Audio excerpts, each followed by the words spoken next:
Hey, this is Rod Rhetoric, broadcasting live this September the 18th, 2018.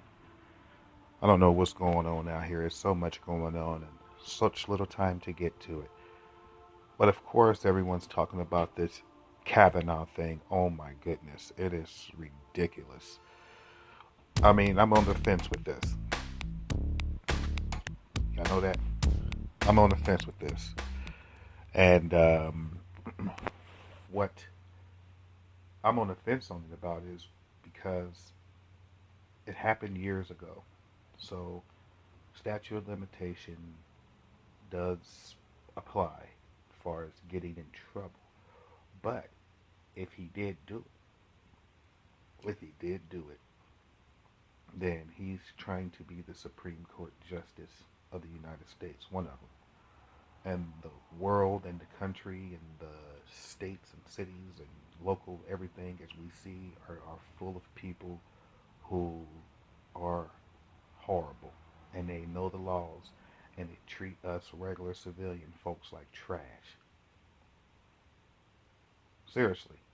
What they think paying us is just going to stop. Okay, let's kill the family. Let's pay them, and the cop get off. Come on, that's ridiculous. Okay, but they like to throw up double standards. Like, hey, the black guy did it. Clarence Thomas did it. Hey, what about Keith Ellison's accuser? What about all this? Hey, look, the black guy. Let's take the distraction off the white guy. Come on, man. When are we going to stop all this? Two wrongs do not make a right. I'm not taking up for Keith Ellison. I'm not taking up for any of them who abuse and who do wrong to people, women, whatever. I'm not taking up for anyone.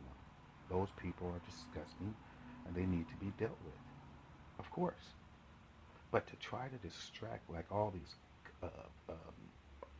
conservative voices, they make me sick to my stomach. I'm looking like these people have to have an audience filled with haters. People who just have no love in their heart, who just have hate just spewed in their heart. Because I don't want an audience filled with haters. I don't want you to hate anyone. That's not my message. I want you to think about stuff. You know? I want you to think about things. And if you're not thinking about these things, then what are we doing here?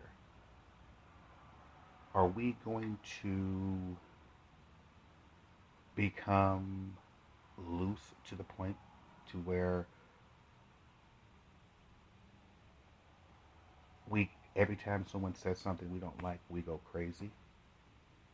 And every time someone does it, we don't approve of something someone says, we ban them and we don't want to hear from them? I am no fan of Alex Jones. Everybody says that. Everybody knows that. Okay? And I am no fan of, but I'm a fan of free speech. And they say, well, his speech is hateful. Let us be the judge of that. Let us be the judge of hateful speech. If I don't want to look at it, I don't have to watch it. But the notion that people are, or listen to it, but the notion that people are forced to listen and watch, and they're so horrible and they're so upset because of what somebody said, it's ridiculous.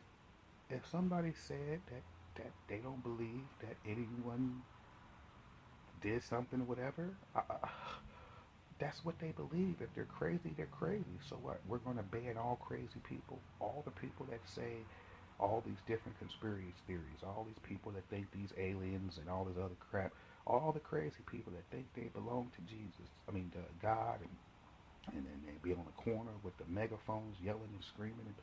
We should ban all these people because they are saying stuff that we don't like. You know what I do? I just walk away. I don't listen to it. I say you're crazy because that's not my thought process. And when we start trying to change people's thought process, we're going down a very slippery slope, everyone. And you know it. When people start saying, think like this, do that, run this way, walk this way, be this way, say these things this way, it becomes ridiculous. It becomes redundant. It becomes insane. Don't tell me what to do. Don't control me. And it's it's clear to me that when I brought up the cops can kill you and pay your family and get away with it, that's not the point here. Yes, the Dallas Police Department is going to get sued and the family of Gene is going to get paid. But this Amber lady who shot and killed this man, come on, let's not speculate. I'm not going to say her story is not true. It sounds untrue because I don't know anybody who have guns. Like, they have guns. They do. And they're not police officers, so they're not trained, and they didn't take any oath or anything. And they work 12, 15, 20-hour shifts. I just never known them to go to an apartment and kill someone. Kill them.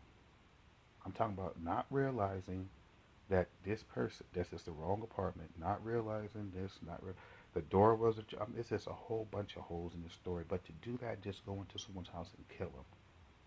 Not shoot them in the leg, not whatever, kill.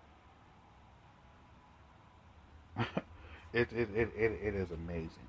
It is amazing. And then now the police department is saying he had marijuana and different things of that nature. I'm like, so being black and having marijuana is a death sentence? I mean, didn't you hear all these things like, well, if he never would have got successful and never would have made that money and he never would have been around those racist people to begin with? I find that absurd. Whoever made that statement, he was a guy from the NAACP. And then I think Sean King said something like that in a tweet, saying that if he was, it's his fault because he's making too much money, and when you make money, you live in affluent neighborhoods. When you live in affluent neighborhoods, they don't want you there, you end up dead. Okay, I can get that theory. I can see that theory. Do I want that theory to be true? No. But this guy is dead. Okay? And this cop shot him. Okay? At the time, I guess she was off duty if she was coming home from a 15-hour shift. And it's 2 different floors. And the floors are coded. 2 different floors. So, and the apartment was directly on top of her. So, and she made noise complaints about him earlier. So I don't want to speculate, okay? I don't want to speculate about what happened or whose fault it was or anything of the sort. I don't want to do that. But I know that there's people who want to say, well, she got mad at him because he was always making noise and carrying on, and she was banging on his door, telling him to shut up, be quiet, blah, blah, blah.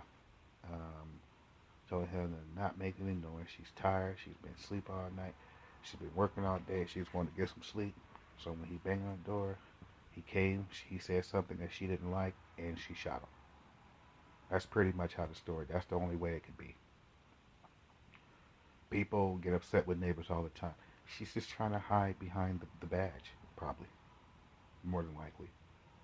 But if she can lie and get away with it because she's white, she's a little female, oh, and then she's privileged, they like to kill. I mean, I hate to say it, but black people get killed and cops get off all the time. So she wants to get in on the action. Yeah, it's sad, but it's true. Now they're walking up into your homes and killing you. We're not safe. Because they can say, oh, I thought it was my place. Or, well, I mistakenly just went in the house and he didn't obey my commands and I killed him. Where does it stop? Where does the madness stop? Oh, he was just not obeying, so I killed him. Like, he just kept eating the sandwich. I said, put the sandwich down. He wouldn't. I killed him. I'm telling you, we're setting a very dangerous precedent right now. And it starts with the black people because that's the portion, and Mexicans as well, Latinos, and poor white trash. That is the segment of society that that rings in my head to this day. Now, I told you guys last year when I saw a white gentleman in a hotel get gunned down for no reason, and I expressed my concern about that as well. I don't like to see police killing anyone for no reason. But there was no outrage. There was no, this guy was killed. This guy was killed. This white guy, okay? And I'm not taking away from all the black people that's been killed, okay? But this white guy was killed in cold blood. Cold blood. It hit me because I'm not a racist person, okay? I don't want black, white, Chinese, man, woman, anyone to suffer, to feel pain, to get killed for no reason, for someone to use their so-called authority over you. You have no authority over me, okay? They have no authority over us. We have to play nice, play in the sandbox, follow the rules, do what we're supposed to do, and maybe, just maybe, we won't get killed. That's what Gene thought. That's what he thought. He thought if he get a good job, play nice, do what the people tell him to do, just stay out of trouble, do what he got to do, get his own place, be a grown man, and don't depend on nobody. He thought by doing that, if he was black, he would stay alive. And he thought if he was in his own home, certainly he wouldn't be killed there by a white police officer.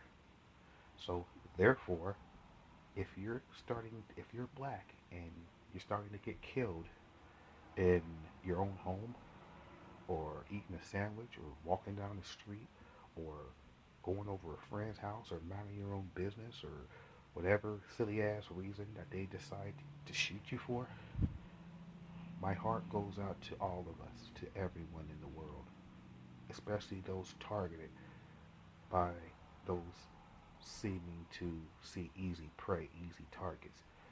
Because it's in the back of their mind, oh, they're black. They're going to tear up a few things, pay the family some money, and then they be done with it. That's one less black hooligan off the street. One less black hooligan off the street, huh? That's one less person off the street. Okay? I've seen them kill, and the numbers are astonishing. Whites, blacks, whatever. Okay? I don't care. Mexicans, it doesn't matter to me. I've seen them kill all these people. All of them. And what they all have in common is, some of them, if they're shooting at the people, or they're fighting and trying to kill you, of course, you have to, use deadly force. But a lot of these times, it's fabricated, and we know that. These cops are lying. They're killing these innocent people for no reason. It would never be an end to it because this is probably by design. Hey, we got too many mouths to feed. Let's get rid of the malcontents. Yeah, let's do that.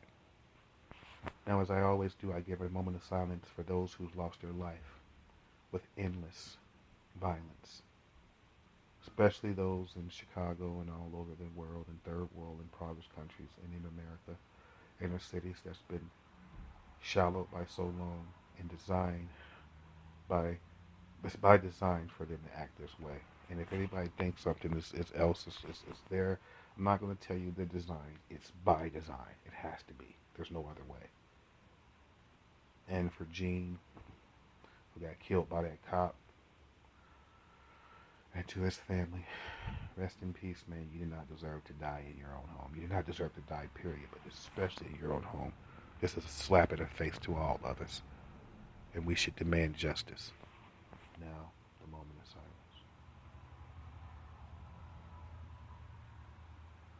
This is Rod Rhetoric, broadcasting live this September 18th, 2018.